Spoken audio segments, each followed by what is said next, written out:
it would have been a much different scene. And just one more follow-up on just how the White House could be rethinking security protocols going forward. I mean, we all remember after the attempted assassination in Butler, there were indoor rallies that were held after that. Is that out of the question, changing any additional security protocols when it comes to how the president does these events that are outside of the White House? I definitely wouldn't say changes are out of the question. I think, again, that it's up to the White House here, and we view it as a great responsibility to ensure the maximum safety of the president and the vice president and the entire cabinet. And so we're always looking for ways to improve security. I think if you just sit here and say everything is perfect all the time, that's not a good way to operate. And so the White House will continue to engage with DHS and with Secret Service to find ways to improve and strengthen security. But as far as Saturday night is concerned, the president was satisfied with the response, and he's very grateful to the men and women who provided the response for him and his wife and members of his team. Deanne. Thanks, Caroline. The president has talked about rescheduling the dinner within 30 days. Does he have a specific venue in mind, and would he consider hosting it at the White House? Well, unfortunately, we don't have a room big enough here at the White House, which is another point to be made, and the president is absolutely right. It's why the White House Ballroom project is not just a fun project for President Trump, like you will read in the media. It is actually critical for our national security that a larger, secure building on this complex, which is the most secure complex in the world, is built to accommodate not only large amounts of guests, but also the president, the vice president, members of the cabinet. The line of succession in this country should be able to gather freely in safety without the fear of threats or political violence. And the White House Ballroom will provide that. And so it's critical that we get this project done as quickly as possible. Iran as well. Thank you, Caroline. Thank you, Caroline. Two questions, if that's all right. First, on the security situation on Saturday, kind of a follow-up here. Previous administrations have sent both the president and the vice president to the dinner. But after the foiled attack on Saturday, if the dinner is rescheduled, would President Trump and Vice President J.D. Vance both plan on attending? And is it wise to have both of them in the same spot, given the presidential line of succession that you mentioned a second ago? It's definitely a good question, and I know that it's one that will be raised. I can assure you the president intends to attend the event, as he has told all of you publicly. I don't want to rule in or out the vice president's attendance, but certainly that's a conversation that will take place.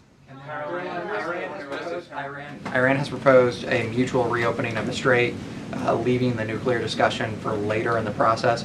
Given that the nuclear program has been a red line for this administration, would the president agree to that kind of phased negotiation? Well, only because it's been reported. I will confirm the president has met with his national security team this morning. The meeting may be ongoing, maybe not. I don't want to speak affirmatively because I was prepping to come out here, but the proposal was being discussed. I don't want to get ahead of the president or his national security team.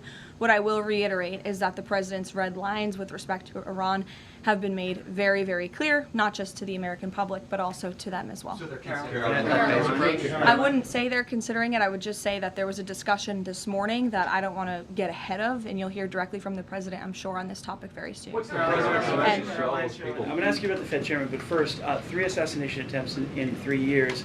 Is this going to change the type of events that the president goes to? Well, again, that's going to be part of the conversations moving forward. But as you heard from President Trump, he does not want these deranged lunatics and these grave acts of political violence to change our American way of life. And I think it's a very brave thing for him to say. It'd be very easy for him to just hunker down here at the White House where he knows he's safe, but the president wants to be out across the country. He wants to go across the country to meet with Americans. He wants to celebrate the 250th birthday of our nation's anniversary this summer. As you know, we're gearing up for a big UFC fight here on the South Lawn. So there's many exciting events I know the president wants to be part of and will be part of moving forward. He's undeterred in that way, and it's something that inspires all of us here to keep going. Senator Tillis is now dropping his objection to allowing Kevin Warsh to be confirmed because the DOJ has closed their investigation. Is the president satisfied that an inspector general report into the Federal Reserve is enough to look into these renovations? The president understands that the inspector general has greater tools at their disposal, perhaps even more powerful than a grand jury, to continue investigating the financial mismanagement of the Fed building, which is a priority for the president. Look, he's a builder himself. When he sees something has a lot of cost overruns, is taking too long, and in this case ripping off the American taxpayer, he wants to get to the bottom of it. I understand Senator Tillis put out a statement saying he'll support Kevin Warsh's confirmation. That has been our position all along from day one. He is more than qualified for the job, and we look forward to working with the Senate on his swift confirmation process. Megan. As a follow-up on Warsh, will the president be satisfied once the Fed's inspector general finishes that investigation, even if it finds no evidence of wrongdoing? Well, that's a hypothetical question. I'll let the president speak on it when we see the results. It's obviously far too early to say. And relatedly, as a follow-up, now that it looks like Warsh will be confirmed by the end of Jay Powell's term, is he still considering firing Jay Powell if he stays on as governor after that? I haven't talked to him about it specifically, but I think the president will be satisfied once Kevin Warsh is confirmed as the Fed chair, which he should be. Karen. On Iran, the president had said last week that the U.S. has started the process of clearing the Strait of Hormuz of mines. Do you have an update on how many have been removed and an estimate of how long that process could take? I don't, but I would defer you to the Pentagon on that. We'll make sure they get you an answer, Karen. It's an ongoing process, though. It's still actually happening right now. Again, I would defer you to the Pentagon on anything with respect to clearing mines in the Strait of Hormuz. Thank you very much. I know that you said that the White House is reviewing the security protocols for things that could be done differently in the future. Have you identified anything so far that you would like to see done differently, or ask the Secret Service to make any changes in the security protocols for the president, particularly at these large events that are taking place off the White House campus? Not yet, no, but as I said, there will be a meeting here at the White House in the earlier half of this week, so those conversations will take place. And on the line of succession, And I would also just add, look, the Secret Service does not detail their procedures or operations to the public for obvious reasons, because you have crazy people who try to hijack them and get around them. So these conversations will take place in private, but if adjustments need to be made to protect the president, they will be made. Succession. The White House discussed doing like it does, for instance, with a joint address to Congress for these large events, and designating someone as the designated survivor for future large events that the cabinet attends. Well, those conversations ahead of the Waka dinner did take place, but there were several members of the cabinet in the line of succession who did not attend for various personal reasons.